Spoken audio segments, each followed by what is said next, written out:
Acheter des billets de saison dans le sport, oui ou non? Bienvenue à Focus.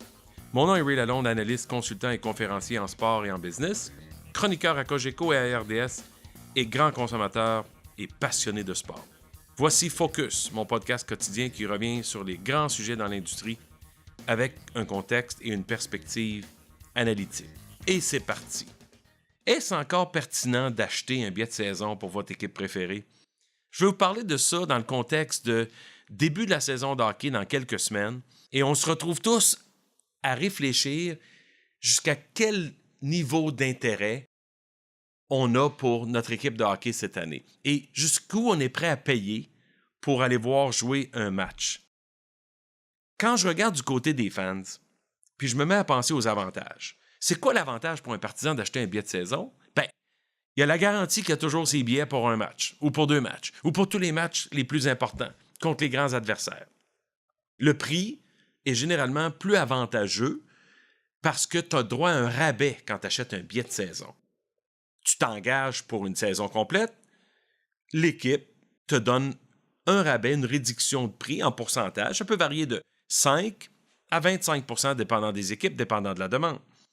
Tu as aussi la garantie d'avoir les mêmes sièges, match après match. Ça, pour certains, c'est un facteur important parce que les partisans, des fois, aiment le confort d'être assis au bon endroit qu'ils ont choisi eux-mêmes.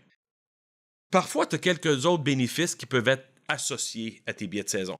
Un coupon rabais ici et là, un rabais à la boutique souvenir. Tu peux avoir une invitation spéciale à des soirées avec les joueurs, peu importe la discipline sportive ou l'équipe. C'est des choses générales que les équipes aiment offrir en bénéfice.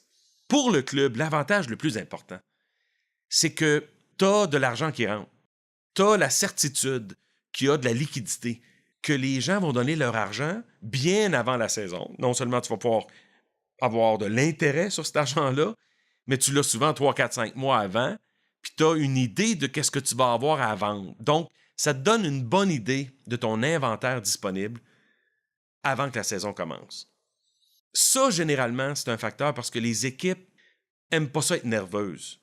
S'ils avaient le choix, probablement qu'ils voudraient gagner bien des matchs, être très compétitifs, puis s'assurer d'avoir le maximum d'argent en retour. Mais le problème, c'est que tu ne sais pas de quoi avoir là ton équipe, peu importe le sport. Fait que plus tu as de billets de saison, plus tu es rassuré parce que tu as une grande majorité de tes sièges qui vont être vendus. Ça permet aussi de créer une demande. Et de créer la demande, ce que je veux dire par là, c'est que plus tu as de billets de saison vendus, moins t'en reste dans d'autres catégories, y compris les billets vendus match par match. Donc, le prix risque de monter. Et quand le prix monte, ben, ça crée de l'importance, de la valeur, puis les gens ont l'impression que ça coûte cher aller voir une équipe sportive ou ton équipe. Puis, la possibilité de créer de l'inventaire plus rare fait en sorte que de plus en plus en 2018, tu as accès au marché secondaire. Le marché, ce qu'on appelait autrefois juste les scalpers, là, aujourd'hui, les StubHub, les Ticketmaster, les Vivid Seats, les Ticket.com, eux autres ont des billets sur le marché secondaire. C'est bon pour eux, mais parfois les équipes ont des ententes avec ces agences-là et en récoltent un pourcentage. Et même pour une équipe comme les Canadiens, tu as la voûte aux Canadiens qui permet aux détenteurs même de placer leurs billets dans la voûte et d'en récolter un pourcentage si jamais ils ne voulaient pas aller voir le match. Pendant ce temps-là, les Canadiens ou une autre équipe, ben, eux, ils ont effectivement vendu le billet 2 fois. Du côté des désavantages, c'est très cher une paire de billets de saison. Puis dans l'époque où on est aujourd'hui, on n'est pas sûr de toujours avoir l'argent. Ça peut coûter 10-15 000 $ une paire de billets de saison. Est-ce que les gens ont tous la liquidité pour faire ça? Tenant compte du fait que le marché secondaire existe, puis que le marché secondaire t'offre parfois la chance d'y aller à l'unité. Choisir tes matchs les plus intéressants, les plus passionnants, puis décider que tu vas payer 200-300$ de plus, parfois c'est peut-être un bon choix parce que tu ne seras pas pris avec plusieurs autres billets pour plusieurs autres matchs qui t'intéressent moins ou qui intéressent simplement moins le grand public. Pour le club, le désavantage, c'est que tu as moins de revenus en vendant des billets de saison que match par match. C'est pour ça que je dis que si les équipes savaient que tout le monde voulait se jeter par les fenêtres pour avoir des billets, ils les vendraient tous match par match parce que le prix public est beaucoup plus cher que le prix billet de saison. Et donc, les équipes doivent trouver la façon de trouver la formule mathématique où il y a le plus d'argent possible à faire en combinant billets de saison et billets publics. C'est ça la question pour les clubs. Générer le maximum de revenus, bien entendu.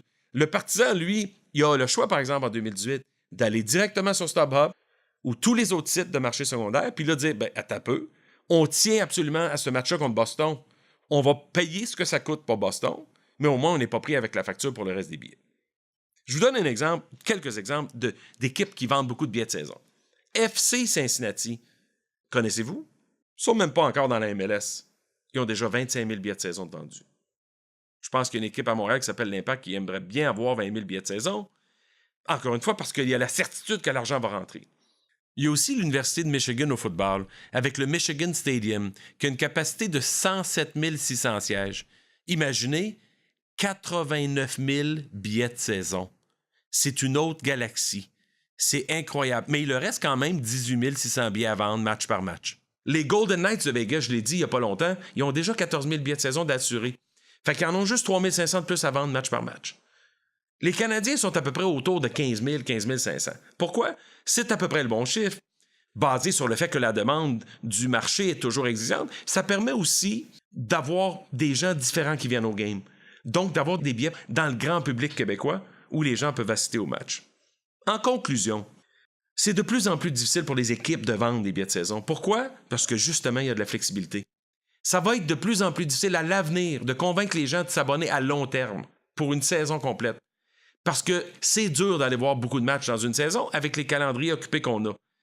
Et de plus en plus, sur les sites secondaires, ils sont généreux, le prix peut être à la mesure, à la portée, et tu as le choix des billets que tu veux, match par match. Merci d'avoir été à l'écoute de Focus. Suivez-moi sur Twitter @RealRealAlone. Partagez le podcast avec vos amis et avec vos collègues. Vous pouvez m'écouter sur YouTube, Facebook, SoundCloud et abonnez-vous à mes pages. Merci d'avoir été là. Pour Focus, ici Ray Lalonde. À très bientôt.